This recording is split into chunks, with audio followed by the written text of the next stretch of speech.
Halo pecinta film horor, gimana kabarnya? Mimin harap kita semua dalam keadaan sehat. Mimin ucapkan selamat datang kembali buat kawan-kawan yang selalu meramaikan channel ini. Dan buat yang baru pertama kali berkunjung, Mimin ucapkan selamat bergabung. Mantap. Kali ini Removie akan mendongengkan sebuah film horor berjudul Incantation tahun 2022. Kabarnya film ini terinspirasi berdasarkan kisah nyata. Sebelum memulai, Mimin akan sampaikan bahwa plot film ini akan bergerak maju mundur. Film ini juga dikemas seperti film dokumenter, jadi silakan memilih untuk lanjut atau hanya sampai di sini. Oke, langsung saja. So, kita buka pintu teaternya.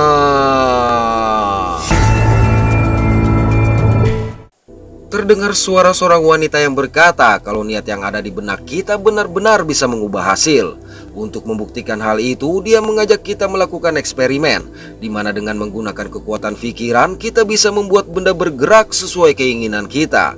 Hal ini menunjukkan kalau niat kita secara diam-diam membentuk dunia ini. Jadi wanita ini bernama Lee Ronan. Menurutnya 6 tahun yang lalu dia telah melanggar tabu yang membuatnya menanggung suatu kutukan. Ronan membuat video ini dengan harapan semua orang membantu menuntaskan kemalangan yang dialami putrinya.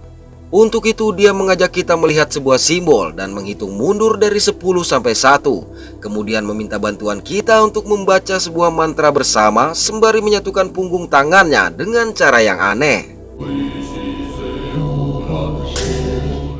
Mundur ke beberapa waktu yang lalu, Ronan yang tengah mempersiapkan kamera di rumah barunya didatangi oleh seorang wanita dari panti asuhan bernama Hasya. Hasya pun bertanya untuk apa Ronan membuat rekaman.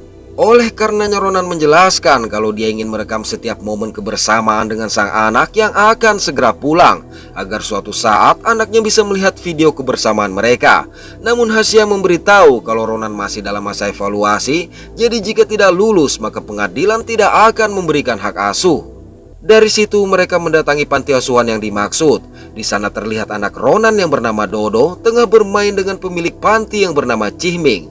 Meskipun Dodo adalah anak kandung Ronan, tetap saja dia merasa canggung dengan ibu yang telah menitipkan dia sejak lahir di panti asuhan tersebut. Mundur lagi ke 6 tahun yang lalu, seorang dokter bernama Wu merekam kondisi kejiwaan Ronan yang mengalami guncangan. Saat itu Ronan mengakui bahwa ada sebuah rekaman video mengenai terowongan terlarang yang akan membawa kemalangan bagi orang-orang yang menontonnya atau berada di sekitar dia. Ronan bahkan percaya bayi yang ada di kandungannya telah meninggal. Dia juga tidak ingin menyebutkan namanya sendiri karena takut mati jika menyebutkan nama itu. Menurut Ronan, semakin seseorang memahami dewa yang ada di sana, maka semakin besar kemungkinan orang tersebut akan mengalami kemalangan. Kembali ke masa sekarang, setelah Ronan bisa mengakrabkan diri dengan Dodo, maka tibalah saat perpisahan Dodo dengan panti asuhan yang telah merawat dia selama 6 tahun. Pada hari pertama awalnya semua berjalan normal sampai mereka berdua menulis dan menyebutkan nama Dodo. Sejak itulah berbagai kejadian aneh terjadi, dimulai dari benda-benda yang berjatuhan dan bergerak dengan sendirinya yang tentu saja membuat Ronan sangat ketakutan. Keanehan berlanjut dengan Dodo yang tiba-tiba bertingkah aneh seperti orang kesurupan sehingga membuat Ronan bertambah panik.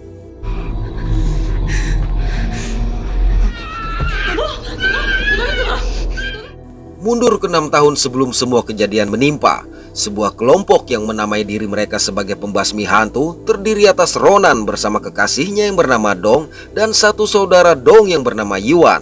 Kala itu mereka dalam perjalanan menuju sebuah gunung di Taiwan untuk menghadiri ritual yang dilakukan oleh keluarga Dong dan Yuan. Hanya saja mereka memiliki tujuan terselubung, yaitu merekam ritual tersebut untuk diposting pada channel YouTube mereka. Konon di ritual itu ada sebuah terowongan terlarang yang tidak boleh dimasuki, namun mereka justru berniat untuk mematahkan tahayul tersebut. Di tengah perjalanan tiba-tiba mobil mereka menabrak sesuatu. Setelah ditemukan rupanya bersumber dari sebuah benda yang tersangkut di ban mobil. Saat diperhatikan benda ini menyerupai patung Bunda Buddha. Bersamaan dengan itu Ronan juga mengalami muntah. Selang beberapa waktu, akhirnya mereka mencapai tempat ritual yang dimaksud. Di sini mereka langsung disambut oleh Paman Dong dan Yuan yang bingung melihat kehadiran Ronan. Sang paman kembali mengingatkan mereka kalau ini adalah ritual keluarga, jadi orang luar dilarang masuk. Tapi Yuan berdalih Ronan bisa dianggap keluarga karena merupakan pacar dari Dong. Mendengar itu, seraya menyatukan punggung telapak tangannya, si paman berkata mereka akan menyelesaikan masalah sendiri. Sejenak melakukan pembicaraan dengan seorang wanita yang terus menatap Ronan, paman mereka meminta izin agar wanita itu bisa memeriksa tangan Ronan. Setelah diperiksa, Ronan akhirnya diizinkan ikut. Pada sebuah ruangan, Yuan sempat merekam seorang gadis yang tubuhnya ditulis dengan mantra aneh. Sayang seorang pria langsung menutup tirai. Melihat Yuan yang terus merekam, maka sang paman memerintahkan dia untuk mematikan kamera. Maju ke masa sekarang, di tempat Ronan bekerja, keanehan kembali terjadi dengan munculnya sejumlah ulat di berbagai tempat.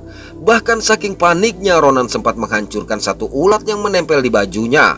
Di tengah kepanikan, kepala sekolah Dodo menghubungi dan meminta Ronan datang lantaran Dodo menggigit tangan temannya. Atas kejadian itu, Ronan terpaksa meminta maaf. Dalam perjalanan, Dodo berkata temannya tadi mengatai dia gila. Di rumah, setelah melihat bekas gigitan di tangannya, Ronan berusaha meyakinkan diri kalau dia sudah sembuh. Tapi lagi-lagi Dodo berteriak dari dalam kamar. Di kamar ini, Dodo berkata ada makhluk yang menempel di langit-langit dan meminta Ronan menurunkan makhluk tersebut. Agar Dodo tidak merasa takut, terpaksa Ronan mencoba menuntun makhluk itu keluar, kendati tidak melihat siapa-siapa. Namun begitu Ronan keluar, terlihat sebuah bayangan hitam bergerak masuk, padahal tidak ada lampu yang berpindah tempat. Keesokan hari di sekolah, kepala sekolah menjelaskan bahwa di kelas Dodo selalu menatap langit-langit dan berbicara sendiri. Menurut teman-temannya, Dodo melihat makhluk tanpa wajah. Oleh sebab itu, Ronan memasang kamera tersembunyi pada sebuah boneka untuk melihat aktivitas di kamar Dodo. Pada momen ini, Ronan tiba-tiba mengalami mimisan. Di sekolah, seorang guru yang bermain bersama Dodo sempat terkejut melihat tangan mengerikan yang mencoba memegang Dodo. Saat di rumah, boneka yang dipasangi kamera tadi ditutupi oleh Dodo dengan alasan bonekanya tidak mau melihat makhluk itu. Untuk hal ini, Ronan mencoba membuat Dodo tidak takut lagi dengan meminta dia memikirkan 3 hal yang paling disukai. Mendengarnya, Dodo mengucapkan kata nenas, kelinci, dan anjing. Mundur ke 6 tahun yang lalu, dengan menggunakan kamera tersembunyi mereka merekam kegiatan ritual. Di sini mereka diminta menyerahkan tulisan nama masing-masing. Kemudian seorang wanita menjelaskan bahwa mereka harus kembali menyembah Bunda Buddha setiap 10 tahun sekali. Setelah menyerahkan nama tadi, mereka tidak boleh menggunakannya lagi di tempat itu. Wanita ini pun mengetahui kalau Ronan sedang hamil, jadi begitu memiliki nama, maka bayi itu juga harus dipersembahkan. Di titik inilah mereka dianggap sudah menyerahkan diri dalam ritual tersebut. Pada malam hari, mereka keluar untuk merekam lagi kelanjutan dari ritual, yang mana terlihat anggota keluarga mereka tengah menggumamkan suatu mantra. Sayang, seorang gadis menyadari kehadiran mereka. Ketika gadis ini keluar, mereka berdalih sedang mencari tempat bermain. Mendengarnya, sang gadis mengajak mereka ke suatu tempat, tapi di depan sebuah pintu dia hanya mengizinkan Ronan yang masuk. Di dalam, Ronan merekam sejumlah patung yang diletakkan membelakangi altar, menghadap ke sebuah simbol. Tidak jauh dari situ, dia menemukan cairan merah yang menetes dari langit-langit yang berlubang. Langit-langit itu juga dipenuhi gambar. Anehnya, cairan di langit-langit tiba-tiba semakin banyak ketika gadis tadi datang membawa sebuah kaleng. Di dalam kaleng terdapat beberapa ekor katak. Lantas sang gadis meminta Ronan memberi makan katak-katak tersebut menggunakan rambut. Dan rupanya mereka benar-benar memakan rambut yang dia berikan. Dikarenakan Ronan yang menanyakan mengenai telinga dia yang terpotong, maka gadis ini menjelaskan bahwa Bunda Buddha telah mengambil telinganya tersebut untuk memberkahi semua orang. Lalu tiba-tiba satu patung terjatuh, di mana patung lain secara mengejutkan berbalik arah menghadap mereka. Melihat ini, dengan cepat sang gadis mengajak Ronan untuk bersujud seraya menyebutkan sebuah mantra secara berulang-ulang. Tidak berselang lama, anggota keluarga lain datang dan memarahi mereka akibat memasuki tempat itu tanpa izin. Di masa sekarang tibalah hari ulang tahun Dodo. Sebagai hadiah, Dodo meminta seekor anak anjing. Namun Ronan menolak membelikannya dengan alasan Dodo belum cukup besar untuk merawat anjing tersebut.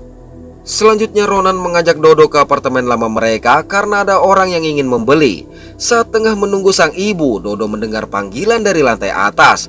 Di lantai atas, pintu menuju atap juga terbuka dengan sendirinya. Di atap ini Dodo mendengar panggilan yang meminta dia terjun. Alhasil tanpa keraguan anak ini langsung meloncat. Tapi aneh, dia kembali naik tanpa terluka sedikit pun sembari membawa sebuah pisau. Suara itu terus menggiring Dodo untuk membuka sebuah ruangan berisi patung. Bersamaan dengan Dodo yang mengucapkan sebuah mantra, muncullah seekor ulat di depan kamera. Selang beberapa saat, dengan panik Ronan datang mendapati Dodo yang tengah menonton sebuah video. Dalam perjalanan pulang, Dodo mengalami kejang-kejang dan pingsan, sehingga Ronan harus membawa dia ke rumah sakit. Rupanya Dodo mengalami kelumpuhan akibat cedera pada otaknya. Oleh sebab itu, Cihming menyerahkan sebuah mantra pemberian hadiah yang dia dapatkan dari kuil untuk menjaga Dodo. Sayang Ronan menolak benda tersebut. Sementara itu, seseorang merekam hadiah yang bertingkah aneh dan menghabisi dirinya sendiri.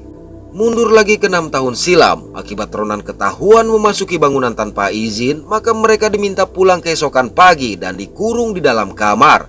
Alih-alih menuruti perintah, Dong justru mendobrak pintu dan mengajak mereka keluar untuk mengetahui lebih jauh, terutama mengenai terowongan terlarang.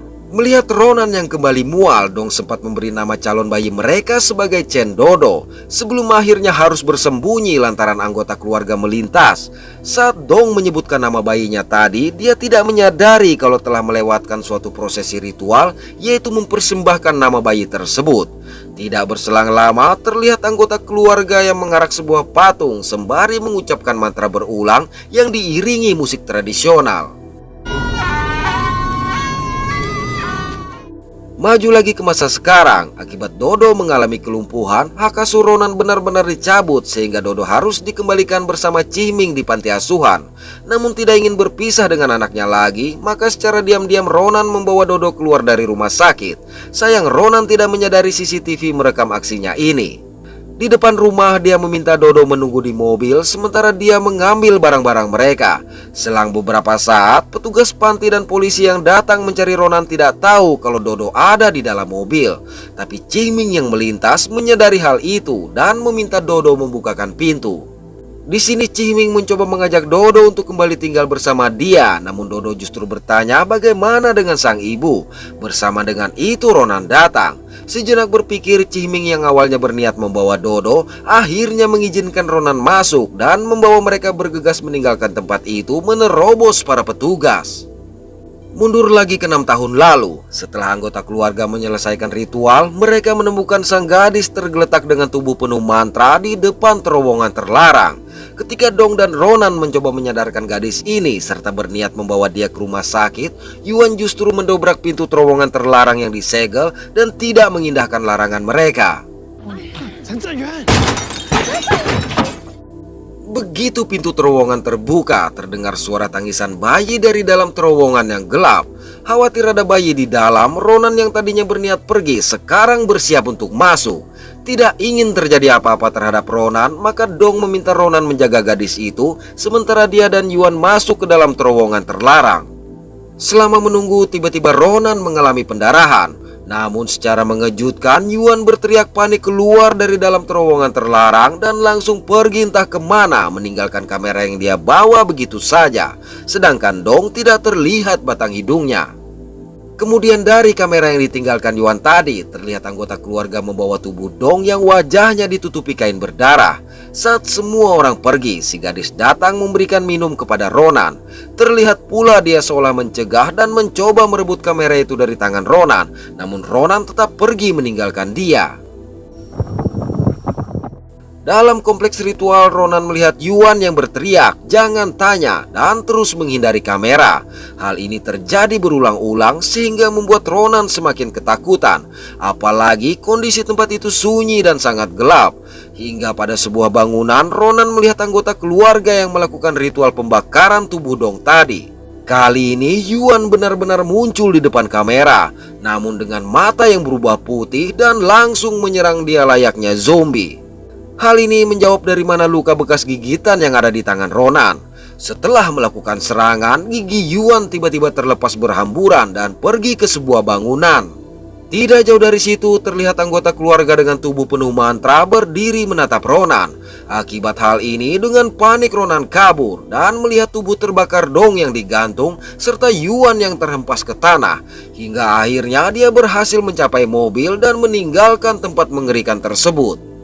Beralih ke masa sekarang, Ronan mengajak Ciming dan Dodo menuju ke sebuah kuil. Dalam perjalanan, mereka melihat sesuatu tergantung di tiang listrik. Anehnya, mereka terus berputar-putar di jalan yang sama. Menyadari kejanggalan ini, maka Ciming memutuskan memundurkan mobil. Malang, mobil tiba-tiba mogok tepat di bawah tiang listrik tadi. Penasaran dengan apa yang tergantung di tiang listrik, Ronan mencoba mengarahkan kamera ke atas, tapi tidak ada apa-apa. Bersama dengan itu, secara mengejutkan sesuatu membentur-bentur atap mobil mereka. Tidak dapat berbuat apa-apa, terpaksa Ronan yang diikuti oleh Ciming mengucapkan mantra sampai akhirnya benturan tadi menghilang dan mobil bisa kembali menyala. Sampai di sebuah kuil, sang pendeta memberikan mantra dan melakukan sebuah ritual pada kamera keramat yang dibawa Ronan serta kepada Dodo. Selanjutnya wanita yang bersama sang pendeta menjelaskan Dodo tidak boleh memakan apapun selama 7 hari berturut-turut dan meminta mereka datang kembali pada hari ke-7 itu. Mendengarnya tentu saja Ronan bingung bagaimana Dodo bisa bertahan selama itu tanpa makan. Namun dia berkata mereka mempertaruhkan nyawa dalam ritual ini, dan jika Ronan tidak menyanggupi maka ritual itu akan dihentikan. Tidak memiliki pilihan lain, terpaksa Ronan menyanggupi hal ini. Hanya saja Ciming yang merasa terikat dengan Dodo mengirimkan pesan kepada Ronan kalau dia mengambil kamera untuk mencari tahu kebenaran yang tengah terjadi. Keesokan malam di rumah, Dodo mengalami demam sehingga Ronan harus berkeliling mencari klinik yang masih buka. Cukup lama mencari, akhirnya ada seorang dokter yang bersedia membuka klinik. Namun akibat perut Dodo kosong, maka sang dokter meminta Ronan memberikan dia makan terlebih dahulu dan bersedia menunggu. Tidak ingin proses ritual gagal, akhirnya Ronan memutuskan membeli dan memasang sendiri infus pada Dodo. Di hari ketiga, tiba-tiba cairan infus berubah warna sehingga Ronan segera melepaskannya dari Dodo. Lantas tidak sanggup melihat kondisi Dodo yang semakin lemah, akhirnya Ronan memutuskan memberikan dia makan. Malam itu Ronan menonton video kiriman dari Ciming. Dalam rekaman Ciming berkata mencoba mengetahui isi dari kamera Ronan. Di sini Ciming mendapati file video pada bagian rekaman terowongan terlarang rusak sehingga harus melakukan perbaikan. Sayang perbaikan ini selalu terhenti. Ciming juga memberitahu bahwa semakin banyak dia menonton video dalam kamera itu, dia merasa semakin tidak sehat. Berdasarkan informasi yang dia dapatkan, gerakan tangan yang dilakukan oleh kelompok itu adalah lawan dari gerakan Bafang Tian yang berarti mendapatkan berkah. Hanya saja Ciming belum mendapatkan arti sebenarnya dari gerakan berlawanan ini. Tulisan yang ada di tubuh sang gadis seperti naskah Brahmanik yang digunakan untuk mencatat kitab Buddha di India kuno. Ketika mencari informasi di internet, Ciming menemukan seorang biksu petapa Buddhisme Tantra yang berada di Yunan dan konon merupakan biksu terakhir yang bisa menerjemahkan kitab Buddha kuno. Oleh karenanya, dia memutuskan pergi ke sana untuk mendapatkan jawaban. Berikutnya dalam video, Ciming berkata telah mengirimkan video biksu tersebut kepada Ronan, namun tidak mengirimkan video terowongan meski sudah berhasil dia perbaiki. Anehnya, tiba-tiba Ciming membenturkan batoknya berulang-ulang ke atas meja. Melihat video ini, sontak Ronan langsung melemparkan ponselnya. Keanehan kembali terjadi lantaran ponsel Ronan terus menerima kiriman video terowongan dari Ciming. Di waktu yang sama, Dodo merasa sangat kesakitan. Saat diperiksa, Ronan begitu tersentak mendapati lubang-lubang yang membuat merinding ada di sekujur tubuh Dodo. Sadar akan kesalahannya telah memberi makan Dodo, maka Ronan memaksa Dodo memuntahkan kembali makanan yang telah dia telan. Parahnya, dari bekas muntahan Dodo terdapat seekor ulat. Akibat hal ini, Ronan segera membawa Dodo kembali ke kuil. Malang dia mendapati sang pendeta sudah tergeletak bersimbah darah dengan seekor ulat yang ada di sisi tubuh pendeta tersebut. Kemudian dari sudut ruangan, wanita yang bersama pendeta berdiri dan mencakar-cakar batoknya sendiri. Melihat itu, Ronan mencoba membawa Dodo kabur. Naas pintu tiba-tiba tertutup. Kemudian secara mengejutkan, patung-patung yang ada di sana berbalik. Kengerian tidak berhenti karena tiba-tiba dengan wajah menyeramkan wanita tadi mendatangi Ronan, tetapi langsung tumbang. Sedangkan Dodo juga melayang di langit-langit dan terhempas ke lantai. Dari situ Dodo dibawa ke rumah sakit, di mana terlihat Ronan duduk bersimpuh melakukan gerakan bafangtian terbalik dan membaca mantra. Berikutnya Ronan menunjukkan video rekaman biksu Yunan. Namun ketika sang asisten akan memberitahu arti dari mantra yang dia ucapkan, Ronan langsung menghentikan video tersebut. Ronan menceritakan kalau agama yang dianut oleh keluarga Dong menyembah dewa yang disebut Bunda Buddha Dahei. Dewa itu adalah dewa yang jahat sehingga para penganut harus mengucapkan mantra tersebut untuk menerima berkah.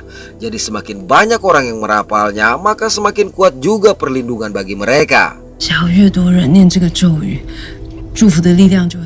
Di rumah sakit, kamera CCTV merekam Dodo berjalan dari tempat perawatan seolah ditenteng oleh seseorang. Bahkan Ronan tidak menyadari Dodo melintas di hadapannya. Dodo terus berjalan hingga sampai di dekat tubuh seorang gadis yang penuh mantra. Beruntung pihak rumah sakit berhasil menemukan Dodo walaupun dalam keadaan tidak sadarkan diri. Seorang dokter memberitahu kalau Dodo sempat mengucapkan kata nenas, kelinci, dan anjing. Mendengar ini, Ronan sadar kalau Dodo sangat ketakutan karena 3 hal itu akan dia ucapkan untuk menghilangkan rasa takut. Putus asa dengan nasib Dodo, maka Ronan memutuskan untuk mengambil satu telinga milik gadis yang ditemukan oleh Dodo. Di rumah, Ronan menunjukkan video rekaman di terowongan terlarang. Dalam rekaman, Dong dan Yuan menemukan sejumlah sesajen yang bertuliskan berkah dan kutukan saling bergantung. Kemudian mereka terus mencari asal suara hingga menemukan kain mantra yang menghalangi terowongan. Alih-alih keluar, mereka memutuskan untuk menerobos kain mantra tersebut. Sepanjang terowongan, mereka melihat banyak sekali cermin sampai ada sebuah cermin yang menghalangi jalan. Rasa penasaran memaksa mereka untuk menyingkirkan cermin itu dan melanjutkan masuk. Di sana mereka menemukan sebuah patung yang menunjuk ke suatu altar dengan beberapa benda sesajen di atasnya. Tidak jauh dari situ mereka menemukan sebuah patung lagi yang menunjuk ke altar lain. Akibat suara kembali terdengar, mereka mencoba mengikuti hingga menemukan sebuah patung besar dengan wajah tertutup kain merah. Merasa semakin penasaran, Dong membuka tutup wajah patung tersebut, dan bersamaan dengan itu sejenak Dong terdiam. Lalu tiba-tiba seperti orang kesurupan dia memakan rambut yang ada di sana. Selanjutnya kekacauan pun terjadi. Hingga sepintas kamera merekam banyak sekali tangan menjuntai keluar dari dinding. Dalam kondisi gelap, Yuan melihat Dong membenturkan batoknya ke dinding. Manakala berbalik, Dong menunjukkan wajah yang sangat mengerikan sehingga Yuan pontang-panting keluar dari terowongan. Dari kejadian ini, Ronan membuat mantra di sekujur tubuhnya dan memutuskan kembali ke tempat ritual untuk memasuki terowongan terlarang. Di sana Ronan merapikan sesajen yang berhamburan tapi menghancurkan semua cermin yang tersisa. Di dekat patung besar, tanpa diduga tangan Ronan mulai berlubang-lubang. Lantas di hadapan patung ini Ronan meletakkan potongan telinga gadis yang dia bawa. Setelah melakukan penghormatan dengan gerakan tangan terbalik, Ronan meminta penonton untuk mengikuti mantra yang dia sebutkan dengan memandangi simbol agama kuno tersebut.